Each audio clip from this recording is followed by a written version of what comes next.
Hey YouTube, this is Mike here. Just replying to a forum post. Someone was looking at how to stretch a click around a drum performance. So I'm just going to dive right in here. You got to first make sure tab to transient on, and that's this little button here.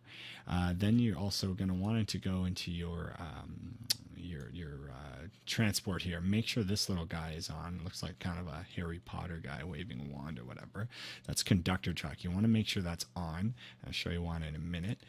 The next key command you're going to want to essentially memorize is event identify beat, which is Control I on Windows, probably Command I on Mac, I believe, if last time you used one. This song is in 5/4, and the song where I've got the song start is right where the guitar starts, and the drums come in about 2 or I think 4 bars after that. So I'm just going to go ahead and listen. I've got the click loaded already.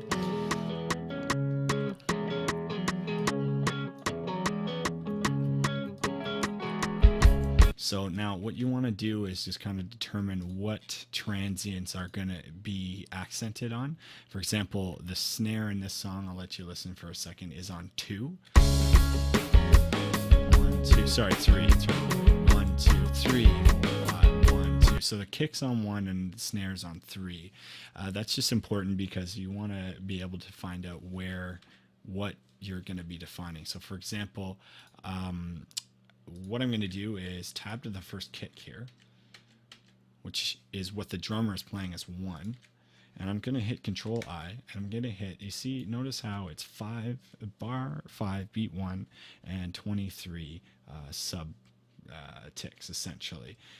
What I'm going to change that to is bar 5 beat 1. And you notice that this goes blue, and if you look at the tempo, it's going to go to 1,000th of the BPM.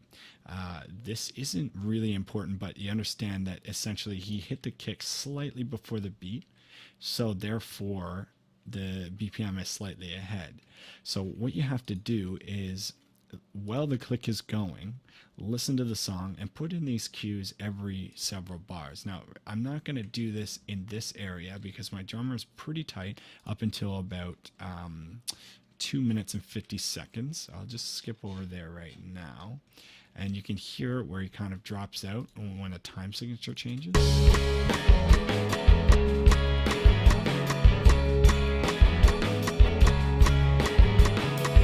So it's a little bit off right here. And time signature goes to 4/4. And he rushes. It goes way ahead of the beat here. So what I'm going to do is just concentrate on this whole section here. And how the song was recorded was the guitar and bass and the 12-string overdubs were done to the click, and then the drum was done after. So I plan to keep the drums how they are and then just redub the other sounds on top of it. So therefore, I just want to keep the feel of the drums however he played it. So I'm just going to go back to where he sounded fine. So it's a little bit back there. Maybe we'll start here. So right where I started this comp here. So I'm going to tab to the first beat here. And essentially he's a little bit ahead. So I want to do a safety mark. Essentially, what you want to do is drop something in so it doesn't change the tempo of everything before it. I really recommend doing this anytime you're doing elastic audio, putting just a mark where on a bar exactly, even though the groove might not be there, just so if I mess anything up beyond this, it doesn't screw up the rest of the song. There's dozens of times where I've just forgotten to do that, and it just takes you a long time to fix it. So I'm going to skip ahead here. So this, remember how we said the beat is going to drop on the 3? So this snare hit here should be on the 3 if I listen here. So this beat here, I didn't map my tempo unfortunately, but this beat here should be, according to this, 78 beat 2. So I'm going to tab to the snare, hit a marker at 78 decimal 2, enter. We'll shift that over, you see. So now this snare is going to land, the click is going to play right on top of it, but I'm just going to continue and I'll do the whole section. So I know that each of these snares, in this case, unfortunately I forgot to map the time signature, but it's going to be on beat 2. So 79 0.2 on the numpad will skip forward. I know the song particularly well, so I know that that's the case. Now, if you don't know the song, I suggest listening, because sometimes drummers will emphasize different notes. Now, you see the grid lines are pretty much lining right up on the 2 here on the beginning of the snare, so I'm okay for here. But you notice that, see, this one here is late. So what I'm going to do is drop in a marker right here, and that's 86, beat 2, enter, and it'll drop right in there. And now I'm going to shift this one a tab. I'm hitting tab to get to the transient. Then I'm going to go 87, beat 2, and see how the tempo drops a little bit to compensate for the drummer. And now the problem is that it's just this one hit. The other hit was probably caught up, but I'm going to, again, hit tab, hit Command I, and you can see where it's off. He's only off by about 150 ticks or so. So I'm going to go 88, 2. And here's where I'm going to listen.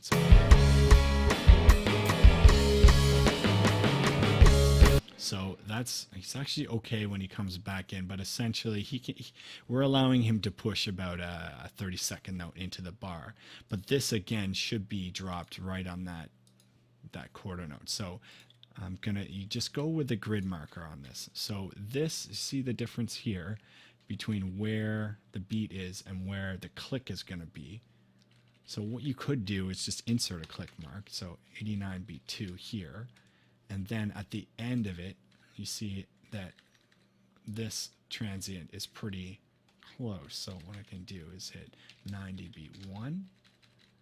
And now I just go through the song and just essentially fix any hits that seem off to you. I'm not listening as much because I don't want to annoy you with my vocalist song right now, but essentially want these beats to hit on the grid. Now, if you make a mistake or something, it'll be pretty obvious. So say, for example, I go to this transient, hit Command I, and it's supposed to be, it looks like it's supposed to be 91 beat 2, but say I type in 91 beat 3 instead. You see the tempo line just go way up, essentially, like way to the ceiling. So it's kind of obvious that I've made a mistake. It's no problem, because again, even if this is your first one, you have all these markers here that are kind of locking it in time. That's why you do one before the edit. You don't have to necessarily do one after the edit, because the clicks don't really matter after the song is over, essentially. But you go through the tune, and now if we listen to the click, where those parts were off or should now be right on the click.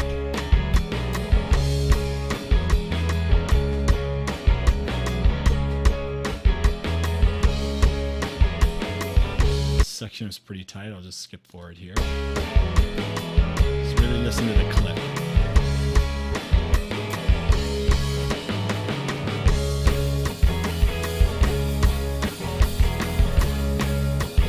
So that's after, and this is before. I'll just delete all those, and you can hear that section again with the original click.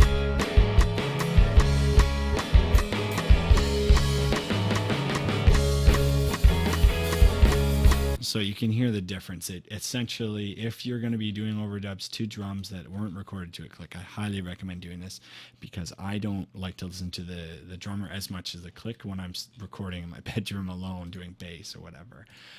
So that pretty much concludes that tutorial. If you have any questions, you can email me at stereoface@gmail.com. I'll put up another video talking about how to do the opposite, how to use elastic audio and lock the elastic audio to the grid using warp mode. There's a couple ways of doing it, a lot of bad ways of doing it, but anyways, thanks.